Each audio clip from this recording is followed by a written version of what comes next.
Hello. Brother, ಇವಾಗ ನಾನು ನಿಮಗೆ ಫೋನ್ ಮಾಡಿದೆ. ಹಾ, ಹೌದು, ಬಿಸಿ ಬಂತು. ಬಿಸಿ ಬಂತು, ನಾನು ಏನ್ ಮಾಡಿದೆ, ಕಟ್ ಮಾಡ್ಬಿಟ್ಟೆ. ಹೌದು ಹೌದು ಯಾಕೆ ಬೈ. ಗೊತ್ತಾ? ಕಟ್ ಮಾಡಿದಾಗ ಅವರೇ ನೋಡ್ಕೊಂಡು ಫೋನ್ ಮಾಡ್ತಾರೆ ಅಂತ.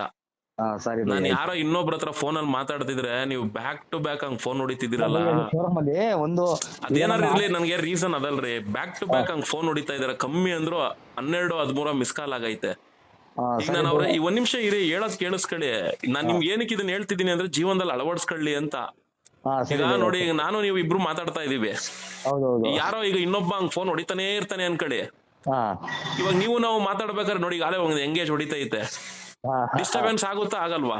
ಆಗುತ್ತೆ ಆಗುತ್ತೆ ಬೈ. ನೆಕ್ಸ್ಟ್ ನೀವು ಜೀವನದಲ್ಲಿ ಏನ್ ಅಳವಡಿಸ್ಕೊಬೇಕು ಗೊತ್ತಾ?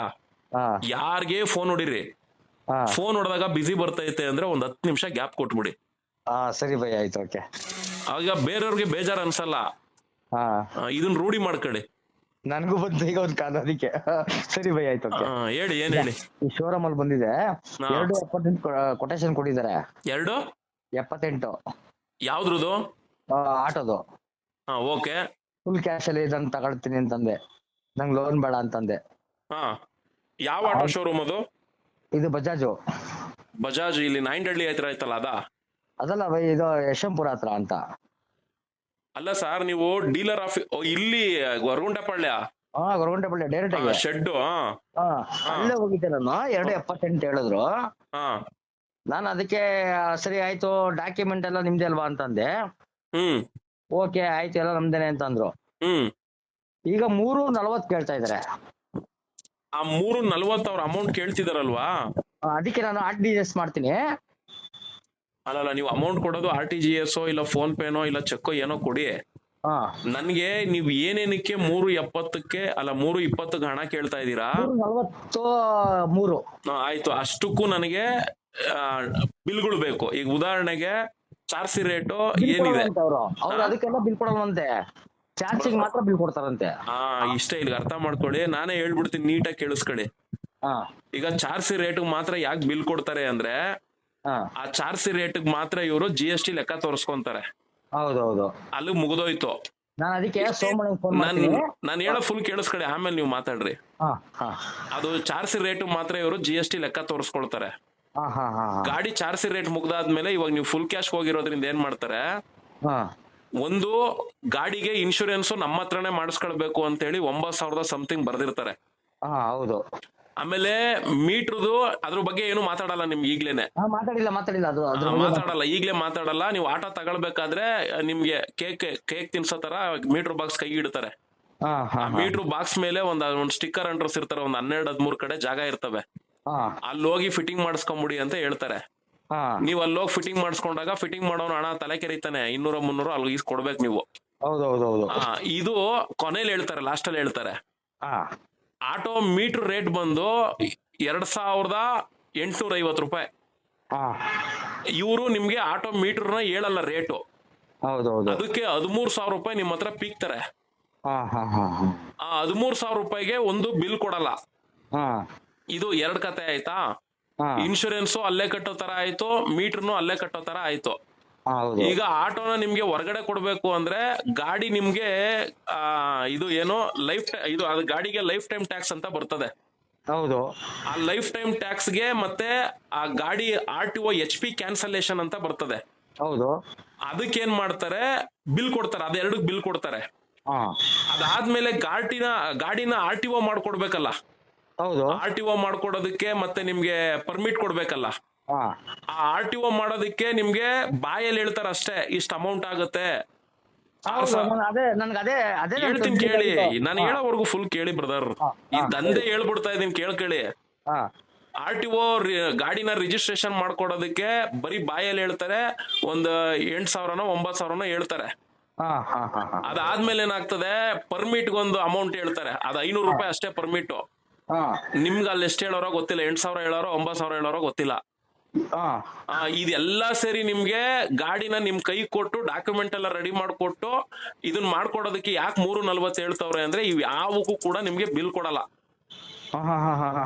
ನಿಮಗ್ ಬಿಲ್ ಕೊಡೋದು ಒಂದೇ, ಆ ಗಾಡಿ ಚಾರ್ಸಿ ರೇಟ್ ಏನಿದೆ ಅದ್ ಒಂದಕ್ಕೆ GST ಫೈಲ್ ಮಾಡೋದಕ್ಕೋಸ್ಕರ ಮಾತ್ರ ಅದಕ್ಕೊಂದು ಬಿಲ್ ಕೊಡ್ತಾರೆ. ಇದ್ರಲ್ಲೆಲ್ಲ ಬಂದು ಮಾಫಿಯಾ. ಹಾ RTO ರಿಜಿಸ್ಟ್ರೇಷನ್ ಏನ್ ಗಾಡಿ ಹೋಗುತ್ತೆ ಅಲ್ಲಿ RTO ಇನ್ಸ್ಪೆಕ್ಟರ್ ಟೋಕನ್ ಹೋಗುತ್ತೆ. ಹಾ ಆಮೇಲೆ ಇನ್ಶೂರೆನ್ಸ್ ಏನ್ ಮಾಡ್ಕೊಡ್ತಾರೆ, ಫಸ್ಟ್ ಪಾರ್ಟಿ ಇನ್ಶೂರೆನ್ಸ್ ನಿಮ್ದು ಇರೋದೇ ಬರೀ 4,200 ರೂಪಾಯಿ.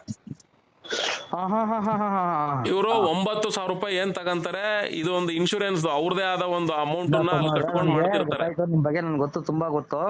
ಯಾಕಂದ್ರೆ ನಾವು ನಾವು ಸುಮ್ಮಿ ಅವ್ರ ತಮ್ಮನೇ ಮಾತಾಡ್ತಾ ಇರೋದು. ಯಾಕಂದ್ರೆ ನಾವು ನಿಮ್ಗೆ ಆಲ್ಮೋಸ್ಟ್ ನಾವೆಲ್ಲ ನಿಮ್ಗೆ ಗೊತ್ತಿರ್ಬೇಕು ಆಲ್ಮೋಸ್ಟ್. ಯಾಕಂದ್ರೆ ನಮ್ಮ ಮಗ ತುಂಬಾ ಇಷ್ಟಪಟ್ಟ ಗಾಡಿನ, ಒಂದ್ ಗಾಡಿ ತಗೊಂಡಿದ್ದೆ ಅದು. ಆಯ್ತು ಇರ್ಲಿ, ಇವಾಗ ವ್ಯವಹಾರ ಮಾತಾಡ್ಬಿಡಿ, ಆಮೇಲೆ ಅದೇ ಗೊತ್ತಿರೋದು ಇನ್ನೊಂದು ಮತ್ತೊಂದು ಮಾತಾಡಿರೋಂತೆ. ಈಗ ನಾನ್ ನಿಮ್ಮನ್ನ ಏನ್ ಕೇಳ್ತಾ ಇದೀನಿ ಗೊತ್ತಾ, ಒಂದು ಕನ್ಫ್ಯೂಸ್ ಆಯ್ತು ನನಗೆ. ಒಂದ್ ನಿಮಿಷ, ನನ್ ಕ್ವಶನ್ ನನ್ಗೆ ಇದ್ ಮಾಡಿ. ಈಗ ನನಗೆ 2.74 ಅಂತ ಹೇಳಿದ್ರು ಶೋರೂಮ್ ಅಲ್ಲಿ. ಅದೇನ್ ಚಾರ್ಸಿ ರೇಟ್ ಅಂತ?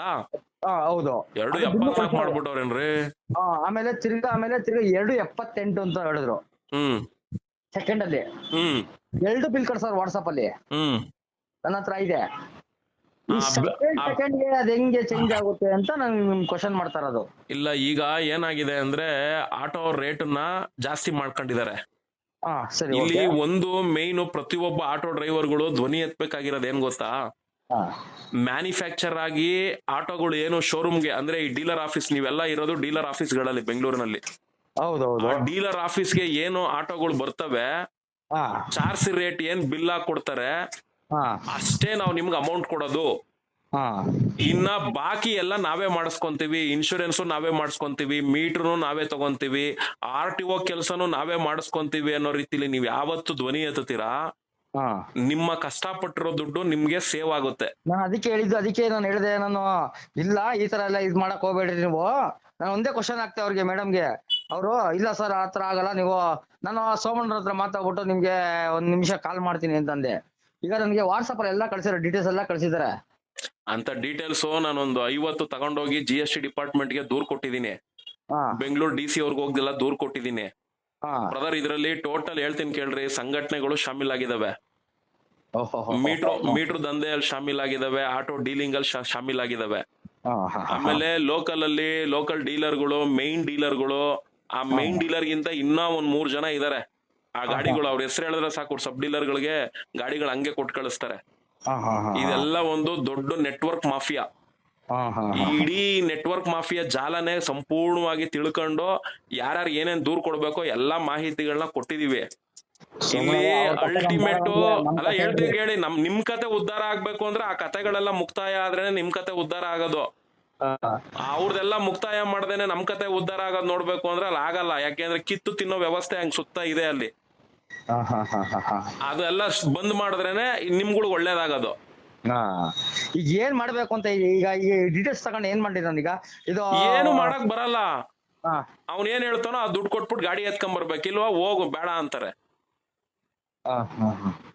ಈಗ ಶೋರೂಮ್ಗೆ ಈಗ ಡೈರೆಕ್ಟ್ ಆಗಿ ನೀವು ಪ್ರೆಸೆಂಟ್ ಬ್ರದರ್, ನಾನು ಹೇಳ್ತೀನಲ್ಲ ಬ್ರದರ್, ಈ ದಂಧೆನೆ ಟೋಟಲ್ ನಾನು ನಿಲ್ಲಿಸ್ತೀನಿ. ನನ್ಗೆ ಬೆಂಗಳೂರಿನಲ್ಲಿ ಏನ್ ಇವತ್ತು ಲಕ್ಷಾಂತರ ಆಟೋಗಳು ರನ್ ಆಗ್ತಿದೇವಲ್ಲ, ಫೋನ್ ಮಾಡ್ತಾನೆ, ಮಾತಾಡ್ಕೊಳ್ಳಿ ಹಂಗೆ